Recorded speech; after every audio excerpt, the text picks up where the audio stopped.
Ressurreição da carne. Perguntas 1010 e 1011. O dogma da ressurreição da carne será a consagração da doutrina da reencarnação ensinada pelos Espíritos? Como quereis que seja de outro modo? Essas palavras, como tantas outras, só parecem despropositadas aos olhos de algumas pessoas porque são tomadas ao pé da letra, levando por isso à incredulidade. Dai-lhes uma interpretação lógica e os que chamais livres pensadores as admitirão sem dificuldade, precisamente porque refletem. Não vos enganeis quanto a isso. Esses livres pensadores nada mais pedem e desejam do que acreditar. Como os outros, ou talvez mais que os outros, eles têm a sede do futuro, mas não podem admitir o que a ciência desmente. A doutrina da pluralidade das existências é conforme a justiça de Deus. Só ela pode explicar o que sem ela é inexplicável. Como poderíeis querer que o seu princípio não estivesse na própria religião?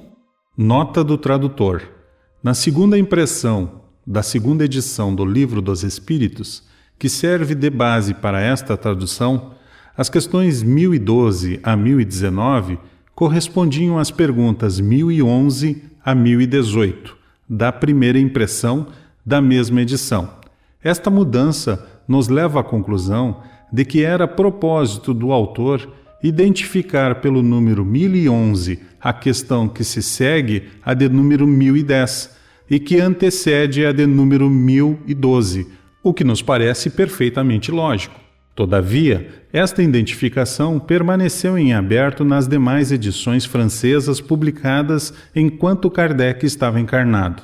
Visando a dar referência objetiva à questão, estamos atribuindo a esta pergunta o número 1011, acreditando superar com isto o que entendemos não passar de um simples descuido de revisão gráfica.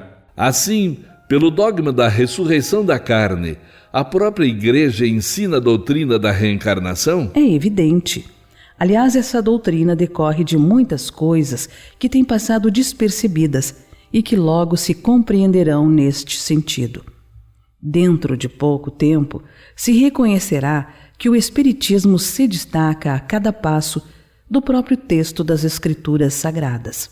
Os Espíritos, portanto, não vêm subverter a religião como alguns o pretendem, vêm, ao contrário, confirmá-la, sancioná-la por provas irrecusáveis. Porém, como são chegados os tempos de não mais empregarem linguagem figurada, eles se exprimem sem alegorias e dão às coisas sentido claro e preciso, que não possa estar sujeito a nenhuma interpretação falsa. Eis porque, dentro de algum tempo, tereis mais pessoas sinceramente religiosas e crentes do que hoje. São Luís. De fato, a ciência demonstra a impossibilidade da ressurreição segundo a ideia vulgar. Se os despojos do corpo humano se conservassem homogêneos, embora dispersos e reduzidos a pó, ainda se conceberia que pudessem reunir-se em dado momento. As coisas, porém, não se passam assim. O corpo é formado de elementos diversos, oxigênio, hidrogênio, azoto, carbono, etc. Pela decomposição, esses elementos se dispersam, mas para servir à formação de novos corpos, de tal sorte que a mesma molécula de carbono, por exemplo, terá entrado na composição de muitos milhares de corpos diferentes. Falamos unicamente dos corpos humanos, sem contar os dos animais. Que um indivíduo tem talvez em seu corpo moléculas que já pertenceram a homens das primeiras eras. Que essas mesmas moléculas orgânicas que absorveis nos alimentos talvez provenham do corpo de outro indivíduo que conhecestes e assim por diante. Existindo a matéria em quantidade definida e sendo indefinidas as suas combinações, como poderia cada um daqueles corpos reconstituir-se com os mesmos elementos? Há aí uma impossibilidade material, Não se pode, pois, racionalmente admitir a ressurreição da carne, senão como uma figura simbólica do fenômeno da reencarnação, nada havendo aí que choque a razão ou que esteja em contradição com os dados da ciência. É verdade que, segundo o dogma, essa ressurreição só se dará no fim dos tempos, ao passo que, segundo a doutrina espírita, ocorre todos os dias.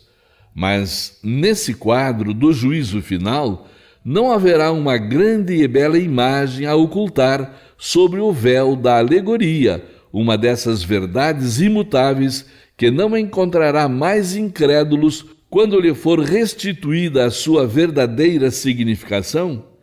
Que se medite bem a teoria espírita sobre o futuro das almas e sobre a sorte que lhes cabe em razão das diferentes provas que devem sofrer, e verão que, com exceção da simultaneidade, o juízo que as condena ou absolve não é uma ficção, como pensam os incrédulos.